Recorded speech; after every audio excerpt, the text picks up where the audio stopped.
Сегодня на татами выходят только лучшие спортсмены. 2 дня они оспаривали право выступить в финале. Соперники съехались из 48 регионов страны. Рукопашный бой выбран не случайно. Это один из основных видов единоборств среди правоохранителей и сотрудников силовых ведомств. Разрешены как бросковая техника, так удары руками, так удары ногами.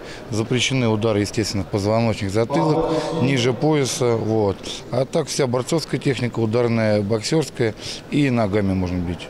Сегодня спортсмены должны были выступить в 16 весовых категориях, однако из-за травмы в ходе предыдущих поединков на ковер вышли не все. В их числе и представитель Чечни Арслан Муртазов, выступающий в среднем весе. В итоге первое место присудили Весхану Азерханову, также представляющему УФСИН республики. Все поединки сегодня получились зрелищными. Бойцы отличились не только физической силой, но и техникой. Вообще соперника знал по предыдущим чемпионатам.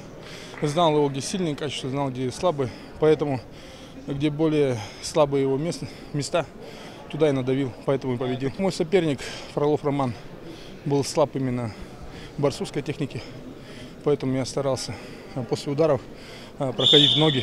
В числе зрителей гости из других субъектов страны, представители региональной власти и известные спортсмены. Собравшиеся отметили высокий уровень организации спортивного состязания. Следующие соревнования такого уровня российского масштаба мы проведем в скором будущем, так как уже есть желающие провести очередные соревнования в Чеченской Республике. Они довольны самим залом и всем, что мы им предложили, когда они к нам приехали. После финальных боев выступили звезды чеченской эстрады. Завершился 3-дневный чемпионат торжественным награждением победителей. В копилке чеченской команды 1 золотая медаль, 2 серебряных и 1 бронза. Заслуженные награды всем спортсменам вручали почетные гости турнира.